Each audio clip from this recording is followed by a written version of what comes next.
y se venía con nosotros a los cursos de verano en Arenas de San Pedro, y ahí teníamos nuestras convivencias con don José, que era el mentor de aquellos cursos de verano, y tanto don José Luis Pérez, ¿verdad?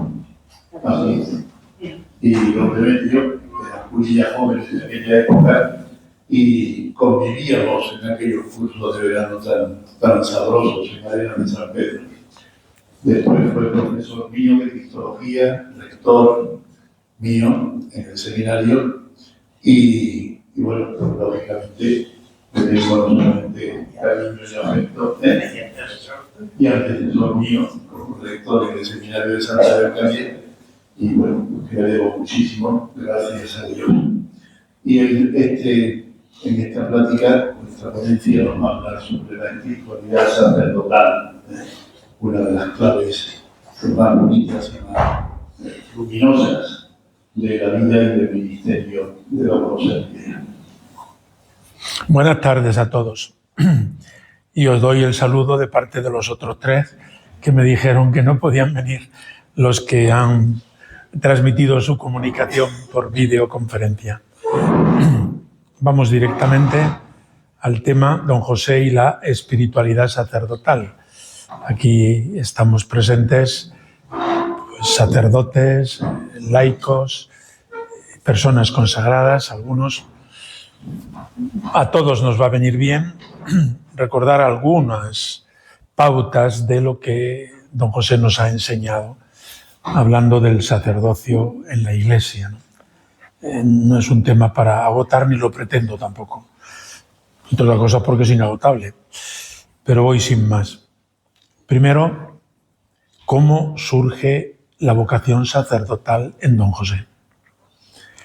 Es una cosa muy curiosa porque él, todos ya conocemos su personalidad, es una personalidad excepcional desde el punto de vista humano y luego también dotado de gracias de Dios sobrenaturales. José María Iraburu le gustaba decir, a él se lo he oído, que don José era un fenómeno de la naturaleza y de la gracia.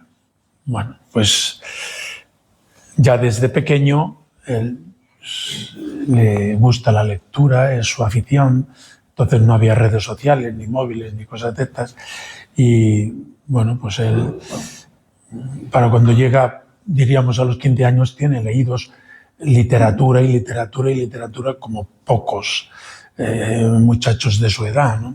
De leer San Juan de la Cruz y hacer un esquema a los 12 años o a los 10 años, ¿no?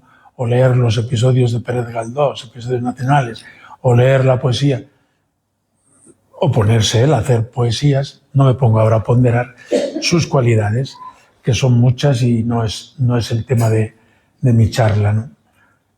Pues vive la experiencia en casa de la muerte heroica de Antonio. En esa casa que visitamos y que agradecemos al señor arzobispo que se haya restaurado y que supone pues, un después también para en el futuro usarla en múltiples actividades, pues en esa casa el detonante de la santidad es Antonio. Esto es importante. Antonio en el año 36 es el detonante de la espiritualidad y de la santidad. Y ese ambiente, antes de morir Antonio, es Antonio, Carmelina, y los dos pequeños son Pepe y Ana María. Pero Pepe, cuando muere Antonio, tiene 11 años.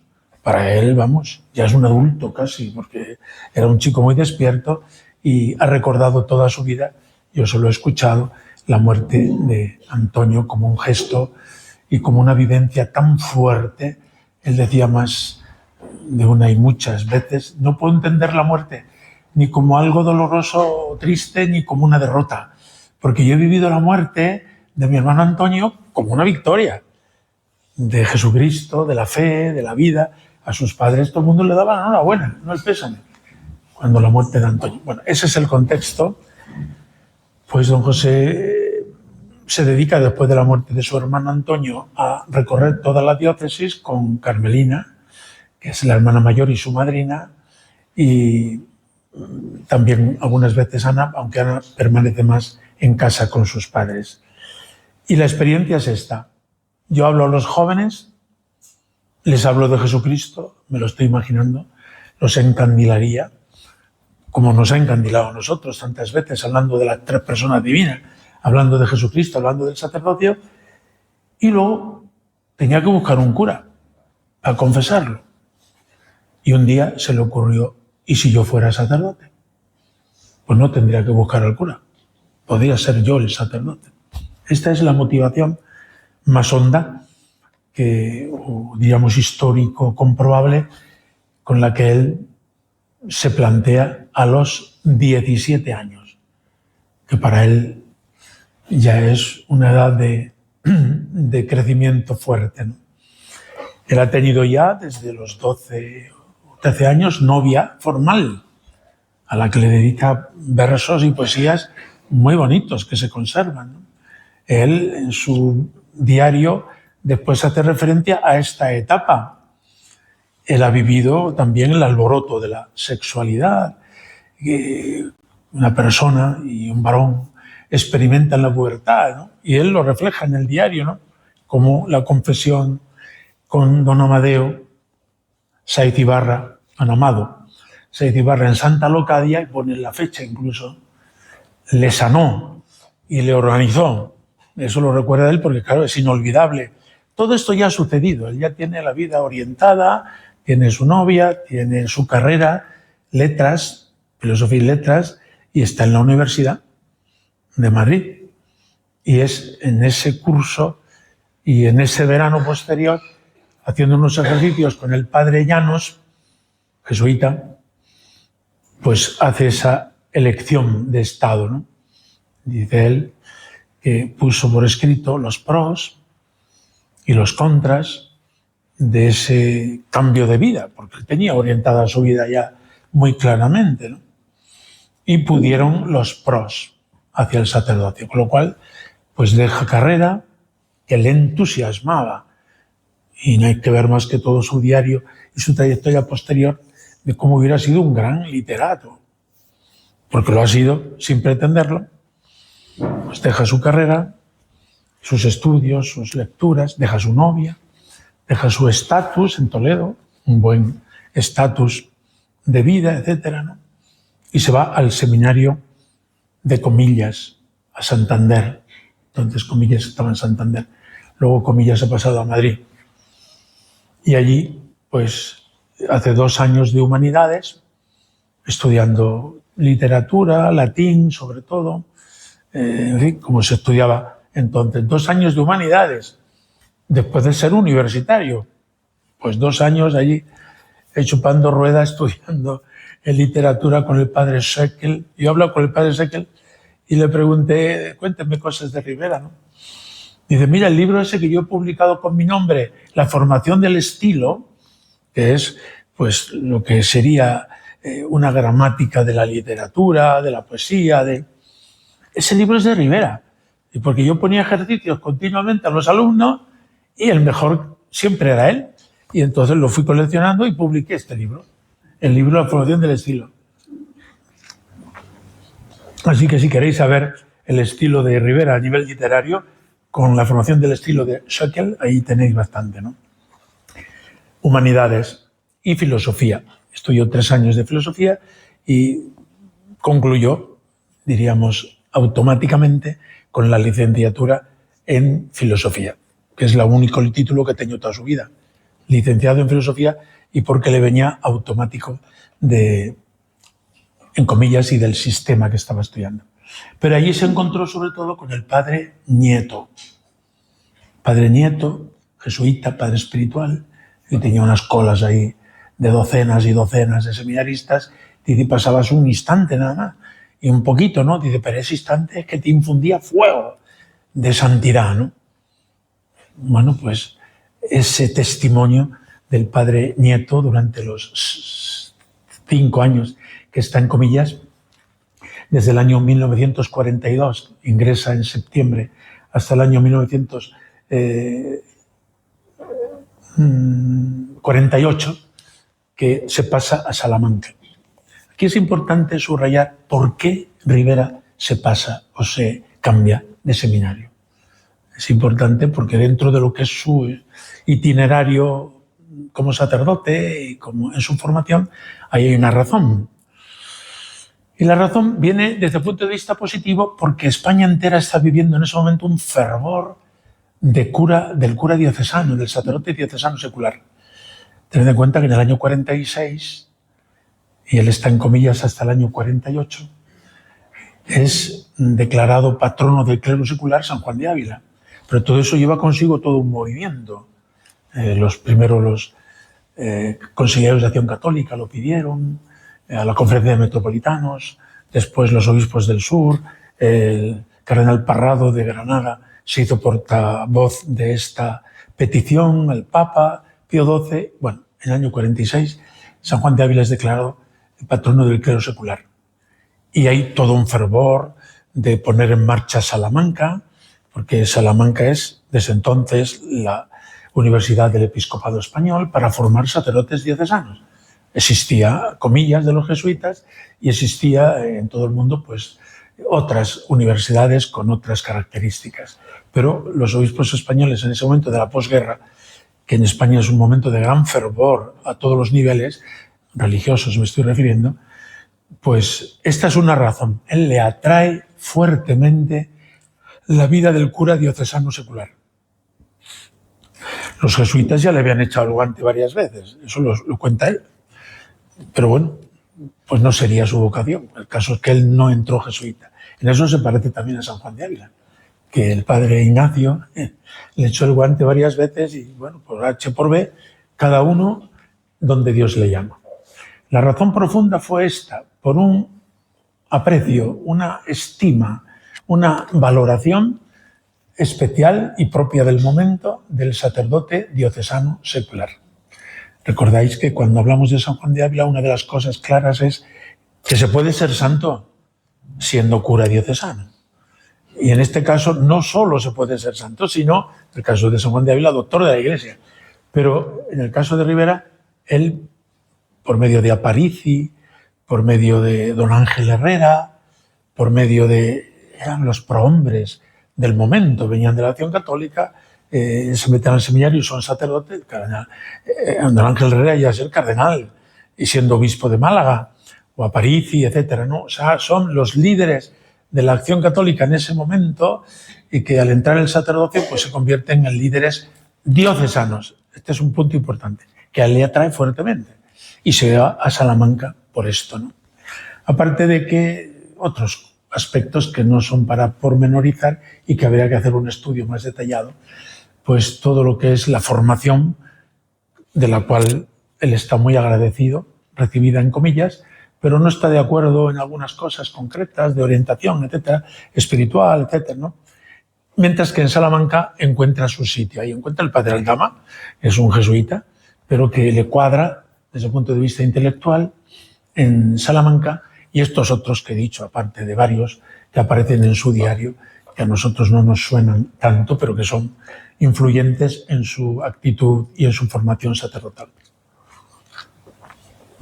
Así que tenemos a Rivera, un espíritu libre, creativo, con no sé cuántas cualidades, habéis por haber, metido en la jaula del seminario, donde todo es obediencia, donde todo está regulado, que además él obedecía. Porque puede ser que el régimen sea muy claro y explícito y el sujeto lo viva a su manera. No. Rivera vivió en obediencia plena desde el primer momento hasta el último de su vida. Luego saldrán algunos detalles, ¿no? Eso pues que era muy meticuloso y muy riguroso en la obediencia hasta en los últimos detalles. Bueno, pues eso le fue forjando. Y le fue forjando pues, un espíritu dócil a las inspiraciones de Dios y del seminario. Digo un poco las fechas fundamentales de su paso hacia el sacerdocio.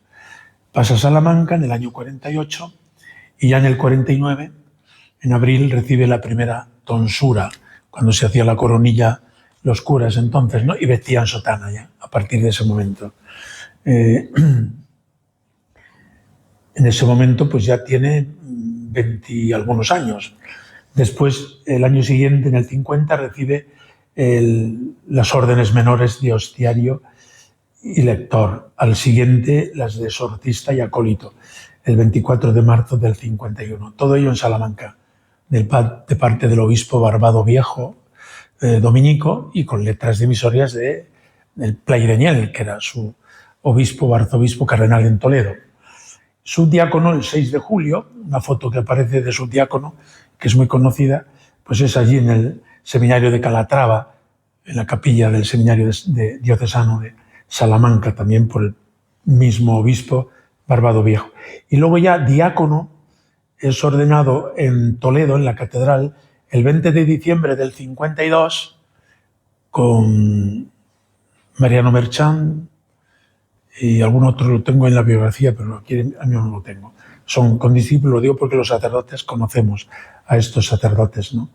Y luego es ordenado presbítero el sábado santo, 4 de abril, por la mañana pronto, en el oratorio del obispo o del cardenal, que es la actual capilla del Santísimo.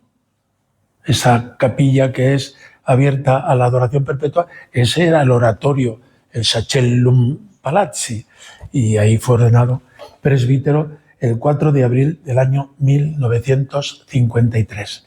Ante esa imagen de la Virgen Inmaculada, que es muy sonora y muy visible y muy famosa en toda España, que luego la pedimos a don Marcelo para el seminario de Santa Leocadia y después ha sido devuelta a su sitio.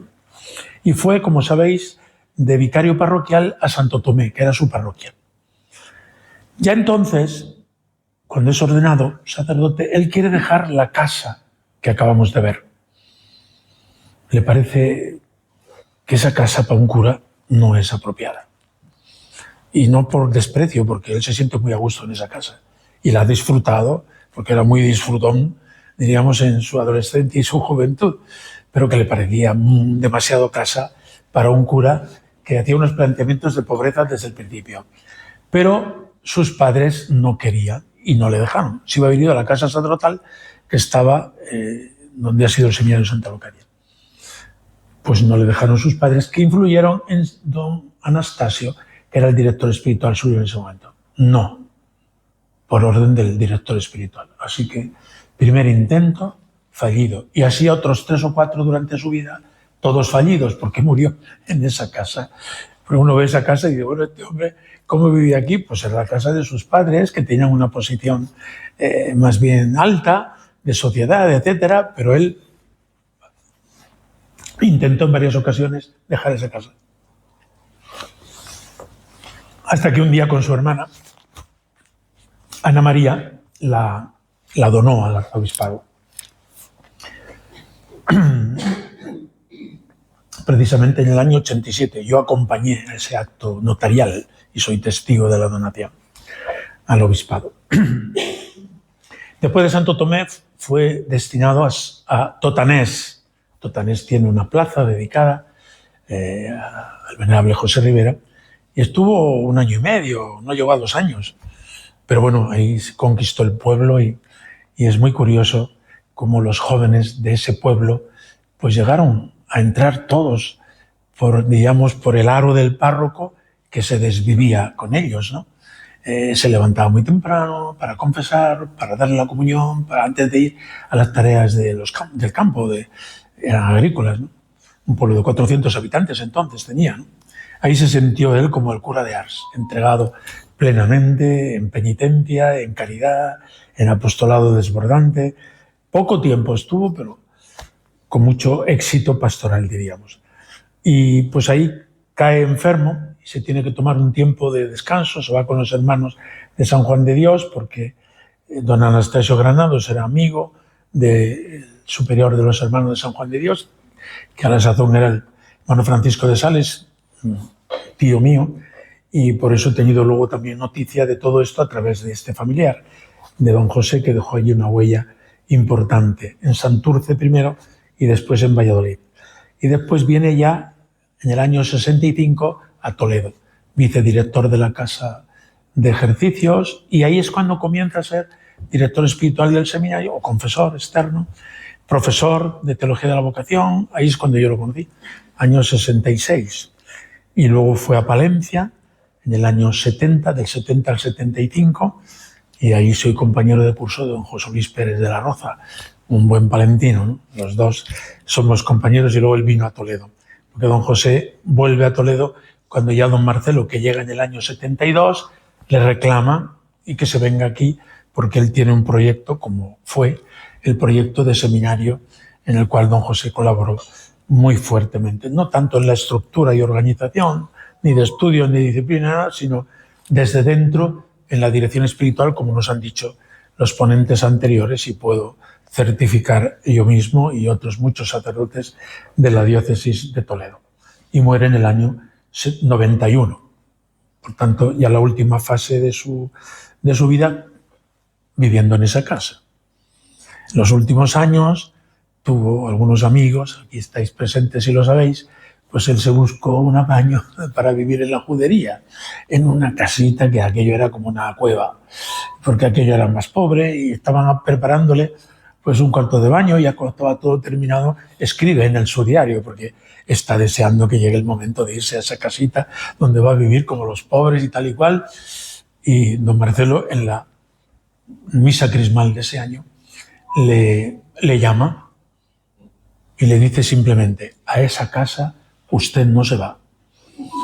Le había escrito don José María Iraburu una carta al cardenal, a don Marcelo, diciéndole pues un poco como él quería y él iba a disfrutar, pero que no era propio que él se fuera allí, que mejor que siguiera en la casa donde estaba, etc.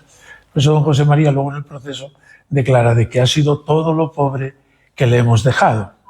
Bueno, eso por decirlo de la casa y por decirlo de la pobreza, etc. Su tarea, por tanto, ha sido fundamentalmente la de formador de sacerdotes, porque tanto cuando va a Salamanca es curita joven, llevaba 3 años de cura, 4, y ya es director espiritual. Y ahí fue director espiritual del cardenal Porras, del cardenal Arizmendi, del cardenal Osoro. Los 3 cardenales son del mismo curso y yo les he invitado a que participaran y me han mandado testimonios que en su momento veréis, ¿no? Y el cardenal Porras sacó el billete incluso para venir al día 17 a celebrar el centenario. Pero bueno, ya estaban en Venezuela gestándose lo que hoy ha sucedido y que no me entretengo en explicar. Total, que le quitaron el pasaporte y no le dejaron salir. Pero siempre que nos hemos encontrado en distintos momentos en Roma, siempre me pregunta por Rivera, por el proceso, porque está muy interesado, etc. Así que director espiritual ahí, director espiritual en el seminario de Toledo, después en el de Palencia, durante 5 años en Palencia, y después desde el 75 hasta el 91 en Toledo, que es el momento de su muerte. Vayamos un poco al perfil del sacerdote. Esto es un poco como el historial, el aspecto más, digamos, descriptivo, positivo de su historial, que al fin y al cabo creo que todos los presentes lo conocemos, pero bueno, los que nos puedan escuchar pues sepan que es un sacerdote que se ha dedicado especialmente a la formación de sacerdotes de distintas generaciones, ¿no?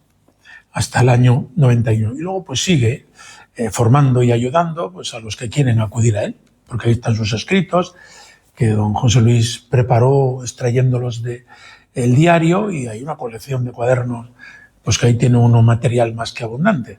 A ver si ahora, cuando nos llega el júbilo de la jubilación, podemos hacer una buena edición del diario completo. Pero eso, pues, Dios dirá y veremos si lo podemos llevar a cabo, para bien de todos, ¿no?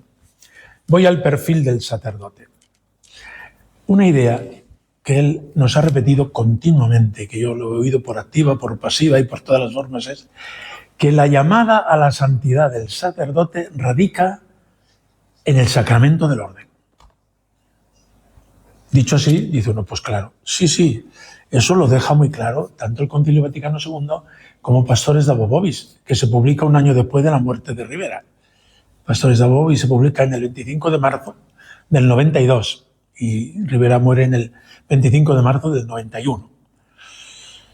Pero un poco en el ambiente eclesial, sobre todo cuando él fue seminarista Y por eso este paso hacia la vida diocesana, pues como que corría la idea sin que nadie la hubiera hecho tesis de que si querías llevar a la santidad y querías plantearte en serio una vida cristiana, una vida sacerdotal en clave de santidad, tenías que hacerte religioso. Y hay muchas, como no, gracias a Dios, carismas, cauces, pues desde los jesuitas, dominicos, franciscanos, carmelitas. Ese es el cauce, pues para ser santo. Lo otro es un poco tirando. De manera que a muchos de nosotros en muchas ocasiones ha preguntado, ¿y usted de qué orden es? Porque si habla usted en clave de santidad, será usted religioso. Este es un punto importante. Por eso creo que Rivera nos ha repetido, y él sabía por qué, hasta la saciedad, que la fuente y de donde sale todo es del sacramento del orden.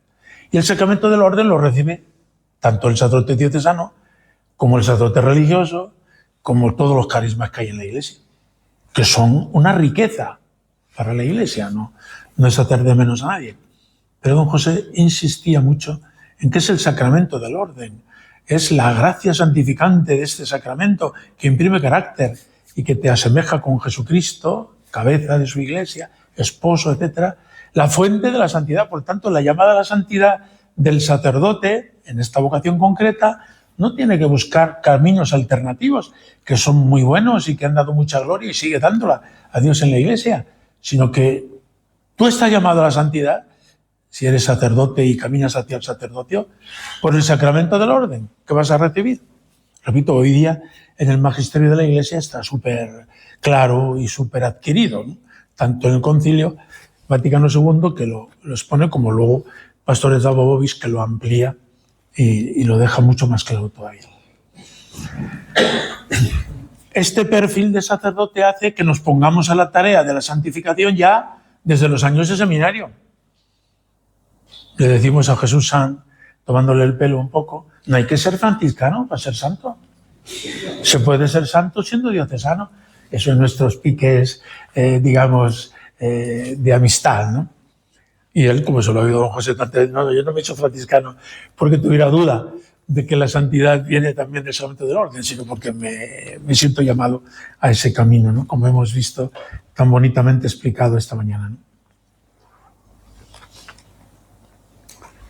¿En qué consiste en el perfil del sacerdote el punto clave? La identificación con Jesucristo. El sacerdote es llamado para ser prolongación visible de Cristo, prolongación personal de Cristo, sacramental. Todos los sacramentos recuerdan a Jesucristo y por eso la Eucaristía nos lo da en persona. Jesucristo vivo y glorioso. Y el sacramento del orden nos da a Jesucristo prolongado en una persona. Por tanto, es fundamental que en este camino de identificación, o sea, que en el camino hacia la santidad, la identificación con Cristo sacerdote sea el punto clave y fundamental de donde brota todo. Después, Pastores de Abobovis hablará de Cristo cabeza, esposo, buen pastor, siervo. Don José especialmente nos ha hablado de Cristo cabeza y de Cristo esposo. Esa idea que antes don José Ignacio nos ha explicado, Cristo visto como esposo de su iglesia esposa. Y ahí, pues el texto de los Efesios, Cristo amó a su iglesia, se entregó por ella para presentársela, purificarla y presentársela sin mancha ni arruga ni nada semejante. Y eso es, San Pablo lo aplica a los esposos, diciéndoles ahí tenéis el ejemplo. Pues don José nos lo ha explicado de múltiples maneras a los seminaristas y a los sacerdotes, continuamente. Porque el sacerdote es prolongación de Cristo esposo para la iglesia. O sea, los fieles tienen derecho, así lo dice Pastores de Abobovis, a ver en el sacerdote un amor que es el de Jesucristo. Y por eso es un amor célibe. Porque es un amor que no es compartido con nadie más, siendo precioso el matrimonio y los caminos a la santidad en la iglesia. Pero el camino del sacerdote incluye el celibato, ahora hablaré de ello, porque es una representación de Cristo, del corazón de Cristo, del amor de Cristo, y los fieles quieren ser amados como Jesucristo los ama, en la persona del sacerdote. Por tanto, el sacerdote es un estímulo permanente, el servicio a los fieles en su parroquia o en el lugar donde el obispo le encomienda, para hacer presente a Jesucristo. Y por eso la tarea continua del sacerdote es la identificación con Jesucristo. Propiamente de todo cristiano, es esa la tarea. Pero identificación con Jesucristo en cuanto cabeza que alienta al cuerpo y lo anima y le da vida y calor. Y en cuanto esposo, es decir, con ese amor incondicional y exclusivo y al tiempo fecundo con que Jesucristo esposo ama a su iglesia, que el sacerdote por el sacramento del orden ha recibido una participación de esa capitalidad y de esa esponsalidad de Cristo con su iglesia. Para el servicio del pueblo de Dios. El sacramento del orden no es para perfección del sujeto, aunque lógicamente lo perfecciona y mucho, pero no ese es el objetivo. Es ordenado sacerdote para servir al pueblo de Dios. ¿Y cuál es el servicio al pueblo de Dios? Pues para que el pueblo de Dios y cada uno de los miembros de la Iglesia aprenda a ofrecer su vida con Jesucristo en la Eucaristía. Para eso el sacerdote celebra la Eucaristía y va ayudando con la predicación, con la catequesis, con el consejo, con la dirección espiritual, con el sacramento del perdón, con todo lo que un sacerdote hace, ayudando al sujeto a que ofrezca su vida, haga de su vida una ofrenda permanente a Dios, ¿no? Ese es el servicio. O sea, el servicio del sacerdote no es que se hace bombero o policía, cosas muy dignas, o barrendero o líder social de las reivindicaciones del barrio. No, el sacerdote ha sido hecho sacerdote para que haga presente a Jesucristo. Y todo lo que Jesucristo hiciera o hiciese, si está aquí presente, lo hace a través de su ministro, que es el sacerdote consagrado por el sacramento del orden. En su triple ministerio, al cual ya he aludido, el sacramental, fijaos que el sacerdote, y esto a don José se lo he oído predicar y predicar como el que lo vive muy profundamente, el sacerdote a diario, en la celebración de la Eucaristía, repite: esto es mi cuerpo, esta es mi sangre, yo te absuelvo. ¿Pero quién lo dice? Cristo. El sacerdote. Son momentos de profunda identificación. Lo dice Jesucristo, lo dice el sacerdote, y hay una sintonía y sincronía de ambos corazones, el sacerdote y el de Cristo, pues que realmente el sacerdote va dando su vida, día a día, hasta el final de su etapa en la tierra. Luego hay todo un campo que es el sacramental, que le corresponde al sacerdote como ministro de Cristo para el bien de los fieles. Está luego todo el campo de la predicación, recordar pues la palabra de Dios, la fe, los mandamientos, los sacramentos, lo que es una formación cristiana integral. Nos han hablado del estudio y el sacerdote tiene que estar cultivado para poder transmitir lo que Dios quiere para su pueblo, y esa es una formación importante que hay que cuidar, también con el estudio, la oración, etcétera, del propio sacerdote, ¿no? Y el aspecto testimonial o caritativo. Aquí don José nos ha dejado a todos patidifusos, porque se ha tomado muy en serio que el sacerdote tiene que parecerse a Jesucristo en todos los aspectos. Y, por ejemplo, lo concreto, en el tema de la obediencia. Os decía antes, por ejemplo, un detalle que los que estamos aquí y algunos profesores del seminario entendemos mejor. Don Marcelo había dicho que los profesores tenían que venir a las charlas y conferencias que el estudio teológico organizara. Y bueno, pues los profesores teníamos mucho que hacer. Me pongo el primero. Y veníamos o no veníamos. Y un día don José le pregunta a don Marcelo: ¿pero quiere usted que vengamos? Y don Marcelo: sí. Los profesores deben venir a todas las conferencias, charlas y tal. Los que habéis sido seminaristas, sois curas, o los que estáis más o menos cerca, sabéis que hay charlas interesantísimas. Y hay charlas que son un tostón. Y cuando te dan una y dos, que son menos, dice uno, mira, tengo mucho que hacer, no voy. Eso era una epiqueia o una interpretación al uso. Don José estaba aquí en todas, eso lo puedo certificar, porque tenía mejor una ristra de personas esperándole toda la tarde y te decía, no, de 7 a 8 yo tengo que irme al seminario, porque hay una charla sobre el tema que fuera, pero por obediencia yo tengo que estar allí. Y venía gozosamente y te daba luego cuenta de qué es lo que había escuchado, no había escuchado. A veces estaba de los pocos profesores que habían venido. Hasta ahí llegaba, hasta ese detalle. Imaginaos cuando era seminarista y el reglamento estaba todo medido, todo controlado. Pues en eso ha sido un ejemplo enorme, yo diría exagerado, si es que cabe la palabra, de obediencia al obispo, de obediencia a los colaboradores del obispo. Yo he tenido esa experiencia con él. He sido dirigido suyo y por tanto me considero hijo espiritual suyo. He sido compañero en trabajos, apostolados, sobre todo en el seminario, y he sido rector suyo. De manera que él, viendo luego su diario, te das cuenta que él empieza la jornada a las 3:30, a las 4 de la mañana, de la madrugada. Y está rezando, leyendo, escribiendo, en paz con Dios y con su alma y con lo que él tuviera entre manos. Las clases aquí empezaban a las 9:30. Pero el rector le decía, usted a las 7:30 aquí. Y ahí estaba, obediente. A mí eso me ha edificado mucho, ver cómo me obedecía a mí. Un chiquiliguatri para él. ¿No? Ha dicho el rector que hay que estar y ahí estaba. Venía de su casa al seminario de Santa Locadía a confesar media hora antes de todos los días en misa. Si estaba en Toledo, si estaba fuera, no, pero ese era un gesto de obediencia que a mí personalmente me ha edificado profundamente. Incluso al final de su vida hay un punto que no me voy a entretener en explicar. Él se desató literalmente en la atención a los pobres.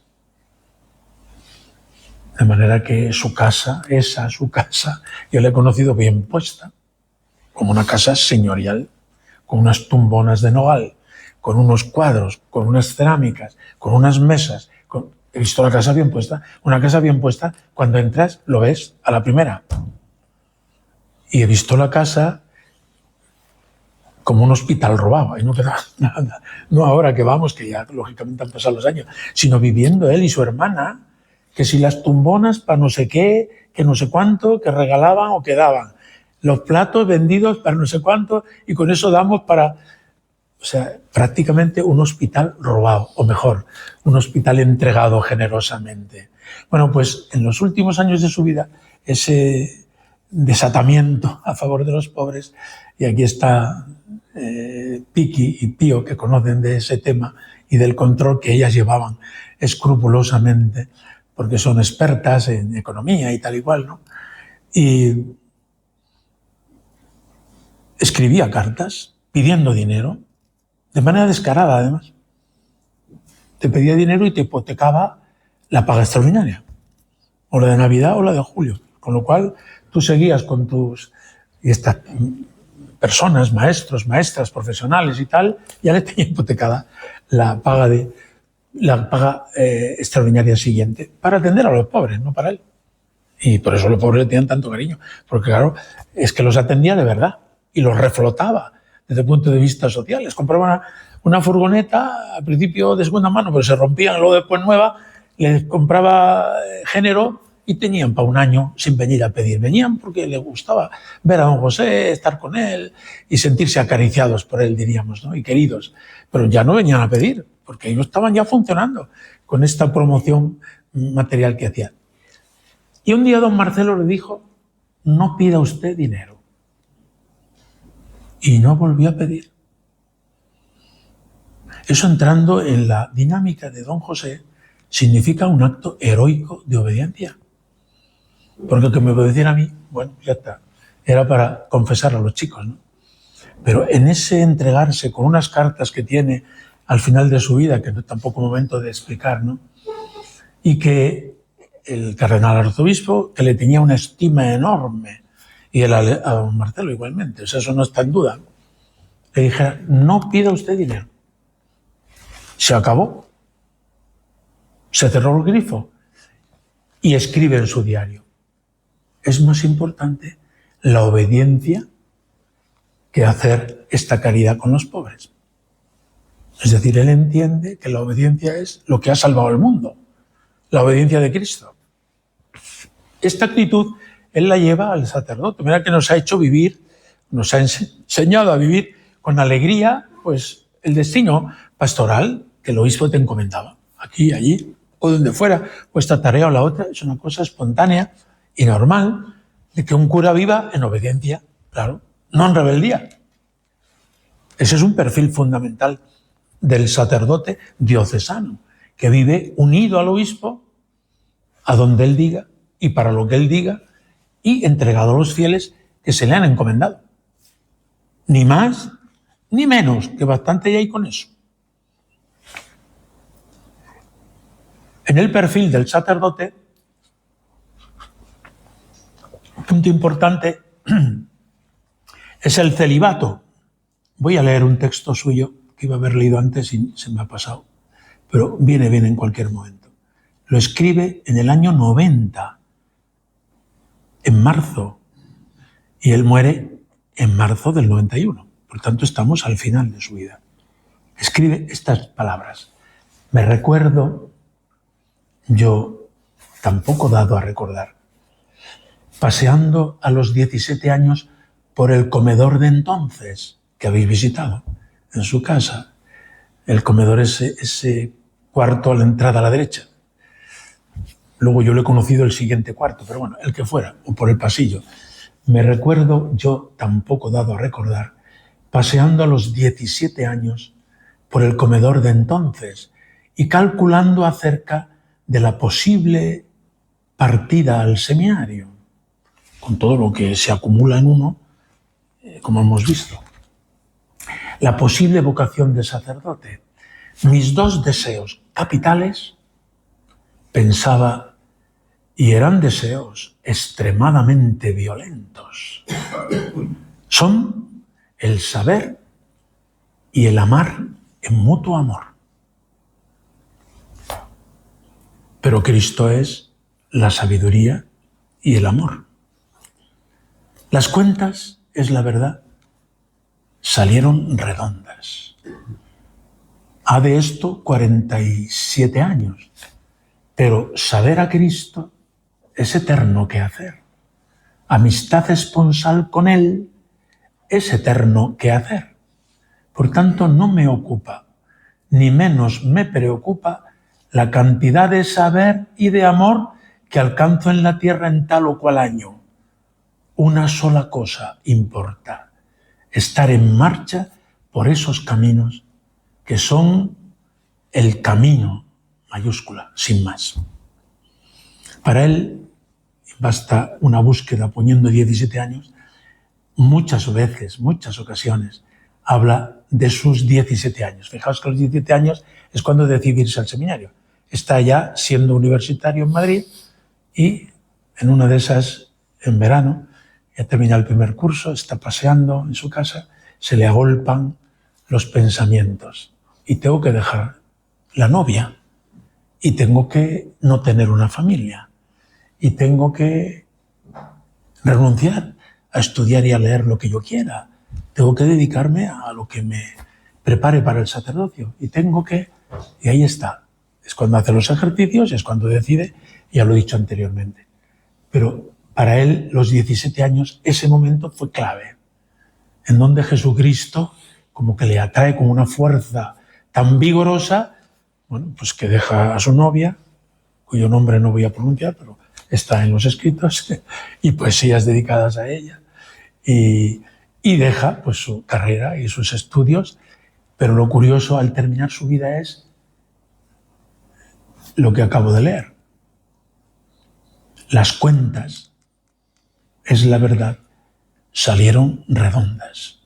O sea, se siente plenamente satisfecho de haber elegido el camino que ha elegido, o como diera en otro lugar, de haber sido elegido para vivir esta elección. El celibato tiene múltiples expresiones en su vida.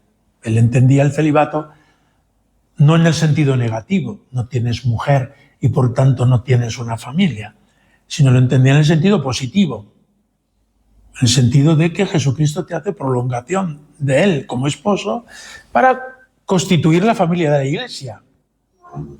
Y si estamos aquí, pues es en parte por su ejercicio del ministerio sacerdotal, que ha congregado a la Iglesia. Y que ha congregado a la Iglesia no en ninguna familia particular, sino en la diócesis. Él dice, no tengo idea, o sea, no tengo pensamiento ni propósito de fundar nada, pero tengo que colaborar en la edificación de la Iglesia diocesana con el mismo ardor y espíritu y fervor de los fundadores. Anda que no ha puesto cualquier fundador, y es lógico, la carne en el asador, para que aquella fundación, sea la que sea, salga adelante. Y nos alegramos. Un aplauso, porque estos carismas enriquecen la Iglesia. Él dice, mi fundación ya la fundó Jesucristo, que es la Iglesia. Y yo no tengo que fundar nada. Lo único que tengo que hacer es poner el ardor que han puesto los fundadores en sus fundaciones, para que la Iglesia sea vivificada. Y hace alusión, en ese momento, no me puedo detener en todas las citas, al 25 sínodo diocesano. Aquí hay algunos que habéis sido protagonistas, yo también lo fui, de ese sínodo, pues él lo sigue atento con todo detalle. Y dice, es una ocasión de gracia para la diócesis. Y hay que poner ahí todo el interés.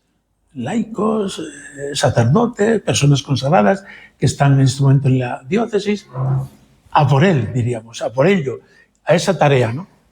Con ese corazón esponsal, sacerdotal, que le ha hecho vivir, pues, el celibato no solo como continencia en la castidad, sino la esponsalidad con Cristo para atender a todos como una madre. Es importante este dato, ¿no? Él se ha ocupado de cada uno de nosotros con detalles incluso de ternura, ¿no? Pues que lo digan los salineros, cómo ha atendido a cada uno de sus hijos, desde pequeñines hasta ya grandullones, ¿no? Pues con una ternura como si fuera una madre, ¿no? Y nos ponían como ejemplo muchas veces a las madres de familia, a la Tere, que estaba por ahí, no sé ahora si está, y a otras muchas madres que eran amigas y que venían pertenecían, digamos, al círculo de los amigos de Ribera. Y él decía, pues yo tengo que ser como esa madre.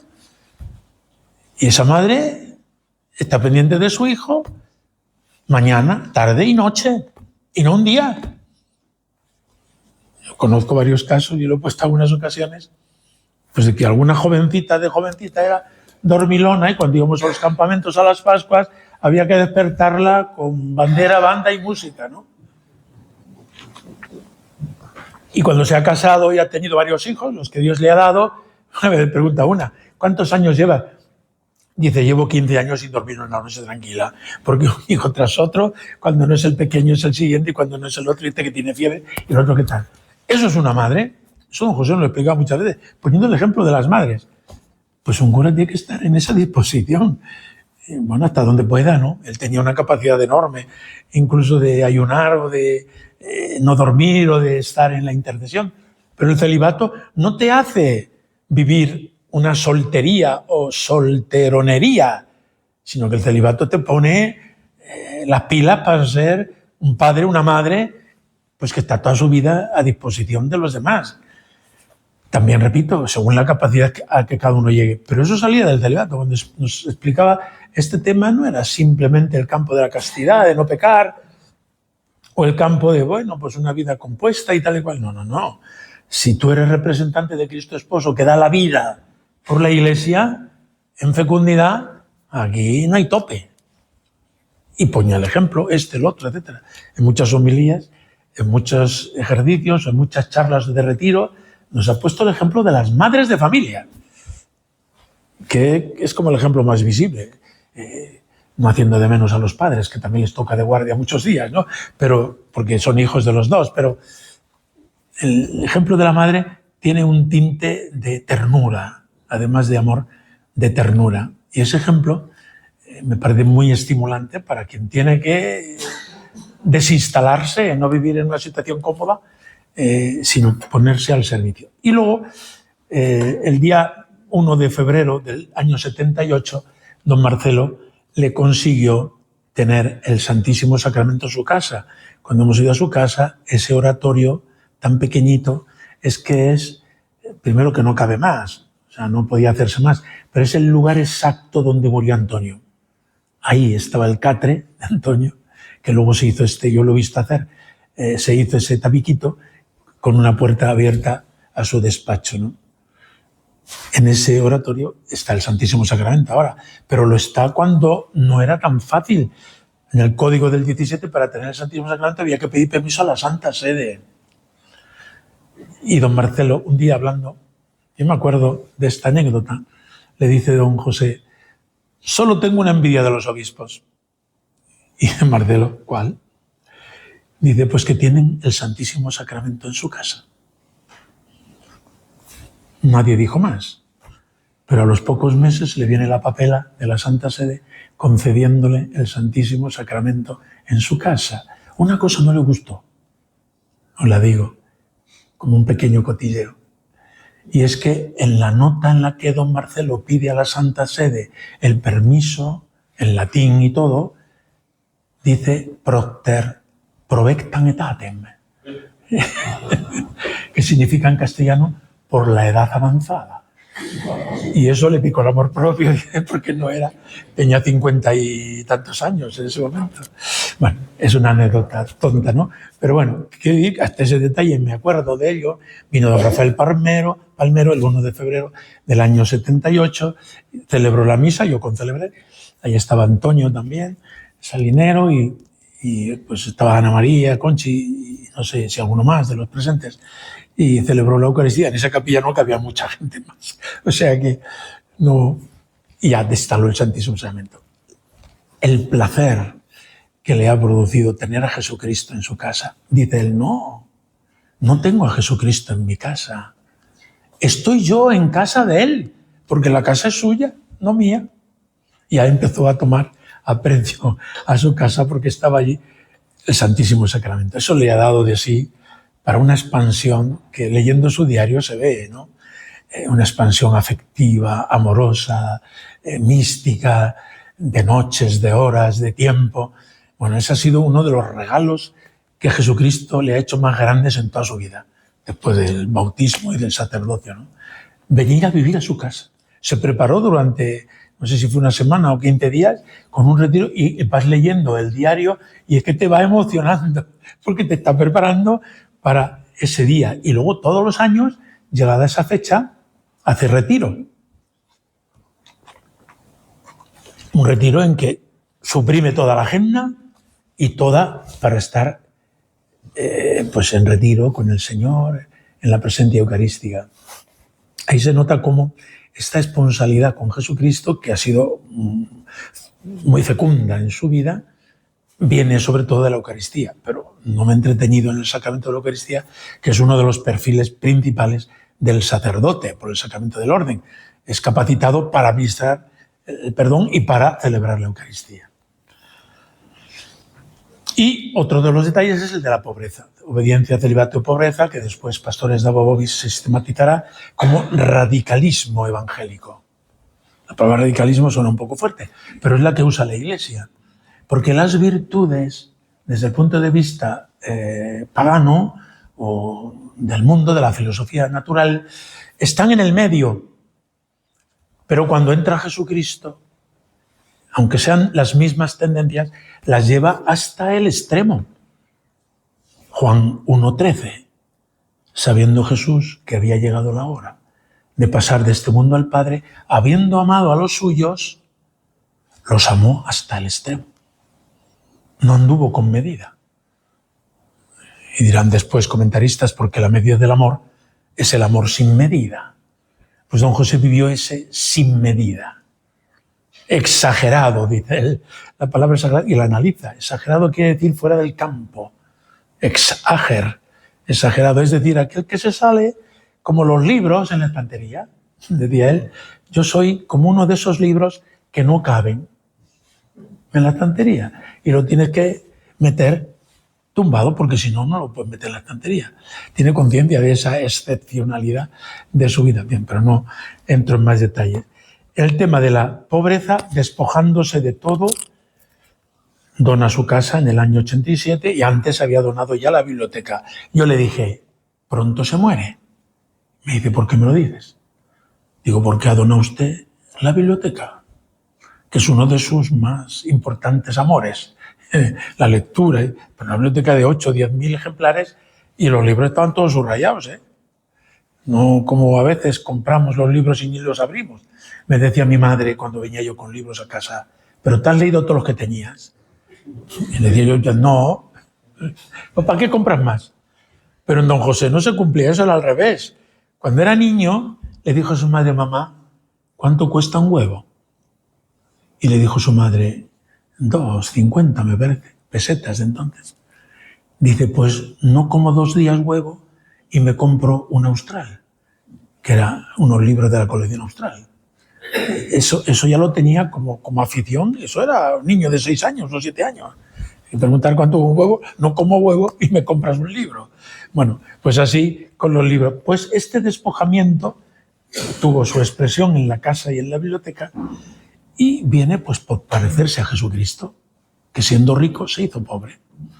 Y además él nos ha metido a fuego una idea que he vuelto a oír después en muchas ocasiones y tal, ¿no? Pero no con el fuego y el testimonio que don José nos ha dado, ¿no?